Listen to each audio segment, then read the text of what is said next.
ASM Shahriar Kabir, যদি আপনাকে প্রশ্ন করি, আজকে আপনি একটা জায়গায় নির্বাচনী প্রচারণার সময় আপনি হাসছেন, তার মানে আপনি জানেন যে এই প্রশ্নটা আমি আপনাকে করব। সেখানে সামাজিক যোগাযোগ মাধ্যমে দেখেন ব্যাপক আলোচনা সমালোচনা হচ্ছে যে এক পর্যায়ে আপনি ভোট চাওয়ার এক পর্যায়ে রাস্তায় পান বিক্রেতাকে 1000 টাকার একটা নোট দিচ্ছেন এবং সেখানে আমরা দেখলাম ওই ভিডিওটা ব্যাপকভাবে শেয়ার হচ্ছে এবং আলোচিত যারা ইনফ্লুয়েন্সার তারাও এটা শেয়ার করেছেন। তো সেখানে আমরা কয়েকটা কমেন্ট আপনাকে যদি পড়ে শোনাই, যে মিস্টার রহমান তিনি লিখেছেন যে একমাত্র দুর্নীতিবাজরাই টাকা দিয়ে ভোট কেনে। আরেকজন লিখেছেন গরিব মানুষ টাকা দিচ্ছে আর এইটা তো ভালো কাজ, কিন্তু বিএনপির লোক হলে চাঁদা নিত। আচ্ছা, হাবিবুর রহমান নামে একজন লিখেছেন ক্যামেরার সামনেই যদি তারা এটা করে আড়ালে কি করে।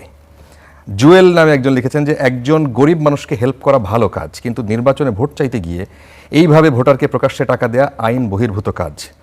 এখন এরপরে আমরা স্ট্যাটাসটা দেখলাম আবার ফেসবুকে, আপনি ওখানে আপনার ব্যাখ্যাটা দিয়েছেন যে আপনি একজন গরিব মানুষকে সাহায্য করার জন্য গিয়েছিলেন। ওকে, আমরা এই ব্যাখ্যাটাও শুনবো, কিন্তু আপনি হয়তো জানেন যে 2008 সালের যে নির্বাচনী আচরণ বিধি, সেটা অনুসারে নির্বাচন পূর্ব সময়ে উক্ত প্রার্থীর নির্বাচনী এলাকায় বসবাসকারী কোনো ব্যক্তি, গোষ্ঠী কিংবা উক্ত এলাকা বা অন্যত্র অবস্থিত কোনো প্রতিষ্ঠানে প্রকাশ্যে বা গোপনে কোনো প্রকার চাঁদা কিংবা অনুদান প্রদান করিতে বা প্রদানের অঙ্গীকার করিতে পারিবেন না। সেটা আপনার অন ক্যামেরায় সেটা রেকর্ডেড যে আপনি অনুদান হোক, আপনি হয়তো বলবেন যে সেটা আপনি একটা মানুষকে দিচ্ছেন, সাহায্য করছেন, আপনার ফেসবুকে বলেছেন, সেটা আপনি কিভাবে দিলেন এবং আপনি একজন আইনের মানুষ, কিভাবে ব্যাখ্যা করবেন? ধন্যবাদ আপনাকে। আপনার মাধ্যমে আপনার টিভির সমস্ত দর্শকদেরকে সালাম ও শুভেচ্ছা, এবং আপনাকে ওই প্রশ্ন করার জন্য স্পেশাল থ্যাংক ইউ। আপনাদেরকে আসসালামু আলাইকুম রহমতুল্লাহ বারকাতুহু।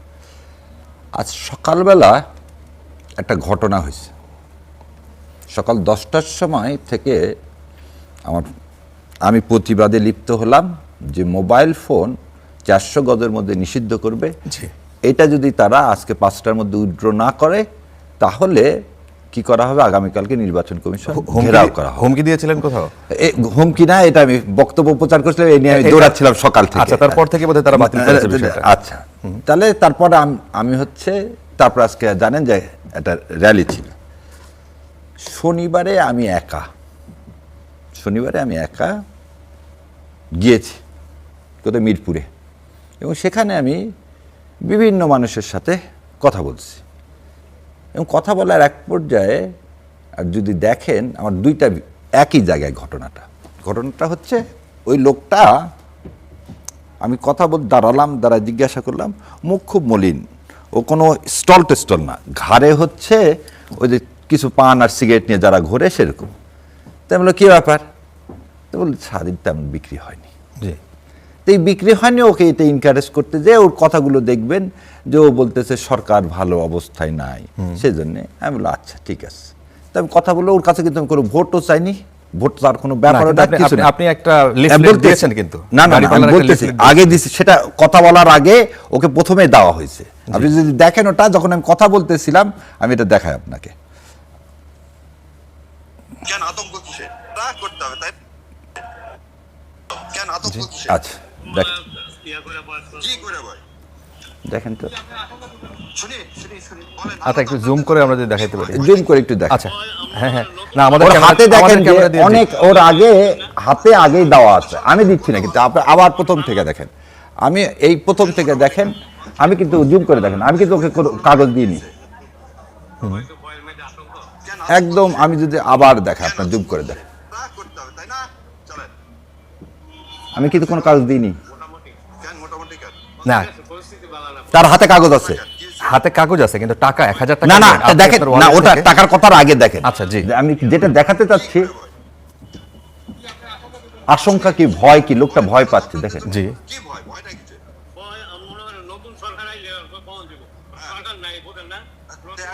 সরকার হিসাবে কোনটা ভালো? না আপনি কোনটা চান ভালো? সেটা কাক দিয়ে ভালো চলবে ইনশাল্লাহ। আমরা মুসলমান, আল্লাহ ছাড়া কোনো কারো ক্ষমতা আছে ভালো করার? আপনাকে বল রিজিকের মালিককে আল্লাহ। আপনার সাথে আমার এই মুহূর্তে দেখা হবে, এটার মালিককে আল্লাহ, তাই না? তাহলে সে যেটা বলছে তার বাইরে যে দেশ চললে ভালো হবে। আচ্ছা দেখেন এটি থেকে কবরে বেশি দিন না দুনিয়া বেশি দিন? তাহলে কোন জায়গায় ভালো থাকতে হবে? এই দেখেন, এবার আমি প্রকাশ্যে কিন্তু টাকা বের করতেছি, আপনি দেখেন, দেখছেন জি। ওখানে আমার গায়েও একটা জিনিস দেখেন, আমার গায়ে কতগুলো ক্যামেরা লাগানো আছে, হ্যাঁ, বোঝা যাচ্ছে যে আপনি অন ক্যামেরায়। অন ক্যামেরা আমার কাছে ভিডিও আছে এবং প্রায় 30-32টা ভিডিও আছে। না, সেটা দেখেই একজন কমেন্ট করেছেন যে প্রকাশ্যে ক্যামেরার সামনে এই অবস্থা, গোপনে না হয় কি? সেই জন্যই বললাম যে আগে তো ইলেকশন করিনি জীবনে, জি, আর 15 বছর তো ইলেকশন হয়নি, আমার ঠাকুর ভাইও জানে, আর আমার তো ইলেকশন করার কোনোদিন সৌভাগ্য হয়নি। যদি আজকে যেটা এইটা ভিডিও দেখার পরে আমাকে ধমক খাইলাম, আচ্ছা, ধমক খেলা হচ্ছে আমিরে জামাত, আমি তো দেখে আসছি যে কোনো গরিব মানুষ হলেও তাকে কিছু না কিছু বাচ্চা হলেও পকেট থেকে একটা চকলেট বের করে দিত। সে আমিরে জামাতের পকেটে এখন কোনো মানি ব্যাগ নাই, চকলেট তো দূরের কথা, তার মানি ব্যাগটাও তার কাছে নাই। কি কারণে? আমাকে ওই জন্য বললো যে এই যে এইগুলো করা হবে না, তুমি কি নিয়তে দিচ্ছে সেটা আল্লাহ জানে, কিন্তু কথা হচ্ছে একটা ওখানে আরো একটা জিনিস আছে। আচ্ছা, আপনি বোধহয় দেখছেন, বোধহয় বাচ্চাদেরকেও আমি দিছি, জি, বাচ্চাদেরকে র্যাকেট খেলার, র্যাকেটের ভিতরে নেট নাই। তা আমি যেটা বুঝি যে ওনারা যেটা বলুক, যেহেতু আচরণবিধি লঙ্ঘনের যদি জন্য বলে, এখানে আচরণবিধি লঙ্ঘন হবে না। তবে আমি যেটা করছি, যেভাবে আমি ক্যামেরার সামনে দিছি, হয়তো না দিলেই ভালো হতো। আমি এর বাইরে আর কোনো ইন্টারপ্রিটেশন দিতে যাব না। আচ্ছা, এবং এই জন্য আমি আপনার এইখানে অনেকে এই কথা তুলেছে এই কারণে, আপনারা যেভাবে দান করে যদি গরিব মানুষের জামাতের পক্ষ থেকে যেভাবে ভোট চাওয়া হচ্ছে, আপনি এক জায়গায় বলেছেন যে সবার ইমানি দায়িত্ব দাড়িপাল্লাকে জয়লাভ করানো। দাড়িপাল্লায় যদি ভোট না দেন কিয়ামতের দিন কি উত্তর দিবেন? শেখ মুজিব কি কাউকে জান্নাতে নিতে পারবে? পারবে না। জান্নাতে নিতে পারবে একমাত্র আল্লাহ তাআলা। অন্তত কবরে গিয়ে যেন বলতে পারেন আল্লাহর দিন কায়েমের জন্য দাড়িপাল্লায় ভোট দিয়েছি। এই ভাষাই তো আপনি, এটা তো আপনার ভাষা, আপনি বলেছেন বিভিন্ন জায়গায়, এটা বলছি। আপনি ওনার সাথেও ঠিক ওই কথাগুলোই বলছিলেন। আমি ওই কথাগুলোই বলছিলাম। তো এইটা কি দাড়িপাল্লায় ভোট চাওয়ার কৌশল? না না, এখানে একটা জিনিস বলি, মানুষের ভোট চাওয়ার কৌশল, আমি তো অনেক মানুষের সাথে কথা বলছি। তাহলে টাকা যদি দিই আমি ওই পার্টিকুলার একটা লোককে দিব কেন? আপনাকে একটা জিনিস বল, টাকা তো আমি খামে দিতে পারতাম। আমার সাথে গানম্যান আছে, আমার সাথে ড্রাইভার আছে, যদি আমি কাউকে দিতে পারতাম আমি তাকে একটা চিপা দিয়ে আমি চলে আসতাম, পরে টাকা দিত। আপনার সাথে গানম্যান থাকে? আমার সাথে গানম্যান থাকে, এবং বাংলাদেশের প্রথম বোধহয় আমাকে গানম্যান দেওয়া হয়েছে যখন আমাকে হত্যার হুমকি দেওয়া হলো। তারপর ও আচ্ছা, আমাকে যখন ভারতে হত্যার হুমকি দেওয়া হলো, প্রতিদিন ওটা সকালবেলা হলেই ওই হুমকি থেকেই ঘুম থেকে উঠি, এখনো উঠি। আচ্ছা, সো সেই ক্ষেত্রে তাহলে আমার গানম্যান আছে, আমার ড্রাইভার আছে, আমার ম্যানেজার আছে, আমি কাউকে দিতাম। আমি আমার এটাকেই প্রিটেন্ড করবো না। কথাটা হচ্ছে ইলেকশনের এই মুহূর্তে ওই গরিব মানুষটাকে সারাদিন বিক্রি হয়নি বলছে, মুখটা শুকনা, আমি ওইভাবে টাকাটা বের করে প্রকাশ্যে দিছি। এটা নিয়ে যে এটা শনিবারের ঘটনা, আর এটা দেখেন শনিবারের ঘটনা। আজকে সোমবারে যখন আমি সকাল থেকে যখন এই আলোচনায় তুললাম মোবাইলের এটা নিয়ে, তারপরে এটা দুপুরের পর কিন্তু এটা ফাঁস হলো। তো এখানে আমি একটা জিনিস, আমার আরেকটা জিনিস মনে হচ্ছে এটা দেখে যে রাজনীতি কত বিচিত্র। 1 মাস আগের একটা ঘটনা, কার? গুলশানের, জি, জামাতের এক ক্যান্ডিডেটের। জি, তার 1 মাস আগের ঘটনাটা কোনো এই 1 মাস পর হঠাৎ করে বের হয়ে গেল। সো আমার কাছে মনে হলো যে আমার এই 100 টাকা একটা গরিব মানুষ, 1000 টাকা একটা গরিব মানুষকে দান করাটা, আর বাচ্চাদের র্যাকেট খেলাটা অনেক আগেই, বাচ্চাদের র্যাকেট খেলাটা কিন্তু গত পরশুদিন থেকে প্রচুর ভাইরাল, প্রায় 1 মিলিয়নের মতো ভাইরাল। সেটা নিয়ে কোনো কথা উঠলো না। ঠিক আজকে যখন আমি সকাল থেকে মোবাইলের 400 গজ নিয়ে প্রতিবাদ এবং শুরু করলাম, তখন আমার এই 1000 টাকা নিয়ে কথা উঠলো। এখন যেভাবে কথা উঠুক, আর যেটাকে আপনারা দেখেন, কোনো প্রার্থী চাঁদা বা অনুদান দেওয়া, ওই লোকটাকে আমি কথা চিনি না, জানি না ওখানকার ভোটার কিনা, অন্য কোথাকার ভোটার কিনা, that does not mean anything. কথা হচ্ছে যে আমরা যারা মুসলমান, আমরা শুক্রবার দিন যাই না, মানুষকে টাকা দিই না। আমার তখন ভয় হচ্ছে যে আগামী শুক্রবার দিন যদি আমি নামাজে যাওয়ার সময় আমি তো সবাইকে টাকা দিয়ে যাই, তাহলে কি হবে? আমি এই শুক্রবারে মানুষকে টাকা দিয়ে গেছি। যেটা আমি আপনাকে বললাম ভাই, যে আমাকে যদি বলেন যে লিফলেট সবাইকে দিছি, লিফলেট তো সবাইকে দিস, কাকে তো টাকা দিই। আর একটা লোকের হাতে আমি দেখালাম যে তার হাতে, তার সাথে কথা বলে বাচ্চাদেরকে তার লিফলেট দিন। ওখানে এক বাচ্চা এর মধ্যে নারায় তকবীর বলে চিৎকার করে উঠছে, ছোট্ট একটা বাচ্চা।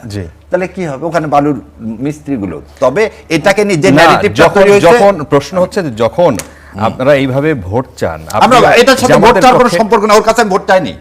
আপনি আবার বুঝেন, আমি যাদেরকে ভোট চাইছি তাদেরকে কি বলছি, যে অ্যাটলিস্ট আপনি ভোট দিলে দাঁড়িপাল্লাতে কবরে গিয়ে যদি আল্লাহ জিজ্ঞাসা করে মান দিনুকা, দিনের জন্য কি করতে পারছেন? আমি কিছুই করতে পারিনি। আল্লাহ ওই সময় দিন কায়েম করতে চাইছে জামাত ইসলাম, সেজন্য জামাত ইসলাম ভোট দিচ্ছি। That would be my answer. এই কথাটা বললে, এই অ্যানসারের প্রেক্ষিতে যদি কেউ বলে, বিএনপির লোকজন যে বলে যে জান্নাতের টিকিট বিক্রি করছে, সেটা আপনি কিভাবে উত্তর দিবেন? জান্নাতের বিক্রি করতেছে, এখন আপনাকে তাহলে আবার দেখাতে হবে। তার মানে উত্তর দিলে আপনি মানে জান্নাতে যেতে পারবেন, ব্যাপারটা তো না, জান্নাতে যাওয়ার পথ সহজ হবে না। জান্নাতে কে না যেতে চায়? আমি আপনি সবাই যেতে চাই, আমাদের ডেস্টিনেশনটা কি? জি। আমরা সবাই জানি আমরা না, মারা যাবো। কিন্তু যখন আপনি সেটা বলছেন যে আমার দলে যদি আপনি ভোটটা আমার দেন, দলে নাই, ওখানে আরো একটু কথা আছে, আর তার আগের টুকু আপনি লেখেন নাই। বলছি যে জামাত ইসলাম ছাড়া যদি অন্য কোনো দলও থাকে, জি। যে দল ইসলাম কায়েম করতে থাকবে তাকে আপনি ভোট দিবেন। আচ্ছা। যদি কোনো দল না থাকে, আমার কনস্টিটিউশনে জামাত ইসলাম ছাড়া আচ্ছা, কেউ নাই, সেই দল সেজন্য বলছি। হেফাজতের যিনি, তিনি জামায়াত নিয়ে বলেছেন যে ওরে, জামায়াতে অনেক ভোট কথা দেয়া বলে গেছে। হারাম, হ্যাঁ, একদম বলে ভোট গেছে। দেয়া হারাম। হ্যাঁ। তারাও তো ইসলামী দল, তারাও তো আরেকটা দলের পক্ষে, মানে বিএনপির পক্ষে ভোট চাইছে। আমি সে প্রশ্নের উত্তর আসবো। আপনি কি এই বিষয়ে কিছু যুক্ত করতে চান কিনা? ধন্যবাদ আপনাকে ফারাবি। আমি আপনাকে বলি, বাংলাদেশের কয়েকজন খ্যাতনামা আলেম যারা ইসলামের উপর পড়াশোনায় একেবারেই প্রাজ্ঞ এবং মান্যতা পাওয়ার মতো যোগ্যতা রাখেন। একজনের নাম হচ্ছে মুহিবুল্লাহ বাবুনগরী, একজনের নাম হচ্ছে বাইতুল মুকামের খতিব মুফতি আল্লামা আব্দুল মালেক, জি নুরুল ইসলাম অলিপুরি, ডক্টর এনায়েতুল্লাহ আব্বাসী। জি এরা প্রত্যেকে বলেছেন যে ইসলামের নামে জামায়াত ইসলামকে ভোট দিলে জি ঈমান থাকবে না। জামায়াত ইসলামকে ভোট দেওয়ার সাথে ঈমান এবং আমলের কোনো পার্থক্য নাই, সম্পর্ক নাই। জামাতকে ভোট দিলে ভোট ঈমান দেওয়ার থাকবে না। সাথে ঈমান এবং আমলের কোনো সম্পর্ক নাই, জি। তারা বলেছেন। জি এখন আসেন, এদেরকে যারা প্রতিদ্বন্দ্বিতা করে বক্তব্য রাখছেন, ডাক্তার আল্লামা শফিক, ডাক্তার আল্লামা তাহের, ডাক্তার আল্লামা মিয়া পড়ুয়ার, বিখ্যাত বিখ্যাত আলেম। তারপর সবাই ডাক্তার, ডাক্তার আবার আল্লামা। ডাক্তার ডাক্তার ইয়েছে ডাক্তার পিনাকি ভট্টাচার্য আল্লামা। জি তো এই যে চারজনের নাম বললাম, জি আর ওইদিকে চারজনের নাম বললাম, মুসলমানরা কাকে অনুসরণ করবে? মহিবুল্লাহ বাবুনগরীকে অনুসরণ করবে, নাকি আব্দুল মালিক সাহেবকে অনুসরণ করবে, নুরুল ইসলাম অলিপুরিকে অনুসরণ করবে, না এনায়েতুল্লাহ আব্বাসীকে অনুসরণ করবে? প্রশ্ন ক্লিয়ার। জি তারা বলেছেন জামাত ইসলামের নামে ভোট চাইতে পারে না, তারা ইসলামের আমরা যে ওনারা যে ইসলাম কিন্তু বিশ্বাস করে, বিএনপির নেতাদেরকেও বিভিন্ন জায়গায় ইসলামের নামে ভোট চাইতে দেখা গেছে, আমি আপনাকে এবং তারা বলি- এই কথাও বলেছে হ্যাঁ। ঠিক একই টাইপের কথা, যে ধানের শীষে ভোট দিলে আপনি জান্নাত পাবেন। আমি মনে করি যে দেখুন, বিএনপি বাংলাদেশ জাতীয়তাবাদী দল, তো বাংলাদেশ জাতীয়তাবাদী দল এটা কোনো জাতীয়তাবাদী ইসলামী দল না, জাতীয়তাবাদী ইসলামী দল না। তবে বিএনপি এইটুকুন করেছে, ইসলামের কথা না বলে যা করেছে, জিয়াউর রহমান প্রক্লেমেশনের মাধ্যমে জিয়াউর রহমান দুটো কাজ করেছেন। একটা হচ্ছে প্রিয়েম্বলের উপরে বিসমিল্লাহির রহমানির রহিম সংযুক্ত করে দিয়েছেন, আর রাষ্ট্র পরিচালনার যে 4টি মূলনীতি, জি। সেখানে 4 নম্বর মূলনীতির মধ্যে তিনি বলেছেন আল্লাহর উপর অবিচল আস্থা জি। এবং পূর্ণ বিশ্বাস, এটা যুক্ত করেছেন। গত 54 বছরে বা 77 বছরে জি এই পর্যন্ত কেউ এই কাজটা করতে পারেন নাই। আচ্ছা আমি আপনাকে বলছি। আচ্ছা। তো এই জন্য আমি আপনাকে বলছি, তবে আমি মনে করি যে প্রত্যেককে এইসব বিষয়ে ধর্মীয় কার্ড না খেলে বরঞ্চ নিজ নিজ যোগ্যতা, নিজের দলের যে উন্নয়ন কর্মসূচি আছে, এই যে ফ্যামিলি কার্ড আছে, হেলথ কার্ড, স্বাস্থ্য কার্ড আছে, কৃষি কার্ড আছে, এইসব কৃষকের যে ভাগ্যের পরিবর্তন করতে চাই, মানুষের স্বাস্থ্যগত যে সুবিধাটা আমরা দিতে চাই, ফ্যামিলি কার্ডের মাধ্যমে জি। মহিলাদের যে ভাগ্য পরিবর্তনের জন্য তাদেরকে স্বাবলম্বী করতে চাই, জি। তাদেরকে কর্মক্ষম করে তুলতে চাই, আমরা এই বিষয়গুলোতে আমি জোর দেওয়ার পক্ষে। আচ্ছা। এবং আমি আপনাকে বলি, জিয়াউর রহমান যে 1977 সালে যেভাবে বাংলাদেশের কৃষি বিপ্লবের নামে নতুন ইরিদান সূচনা করেছিলেন, এবং হাওড়ে গ্রামে গ্রামে যে নতুন কৃষকের মধ্যে প্রাণ ফিরে আসছিল, এই কথাগুলি মনে করিয়ে দেওয়া দরকার। এবং আপনি মনে করেন মাত্র 60,000 কোটি টাকা 91 সালে বাজেট ছিল। জি।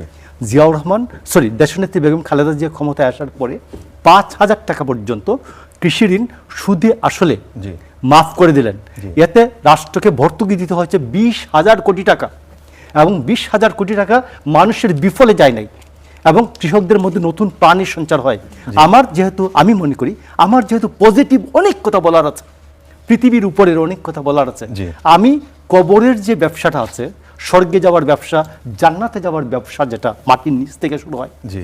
এই ব্যবসাটা প্রত্যেককে বলবো যে ভাই, আপনি মিথ্যা কথা বললেন না, আপনার স্বস্ব ধর্ম অনুযায়ী আচ্ছা, আপনি চুরি করবেন না, আচ্ছা। আপনার স্বস্ব ধর্ম অনুযায়ী আচ্ছা।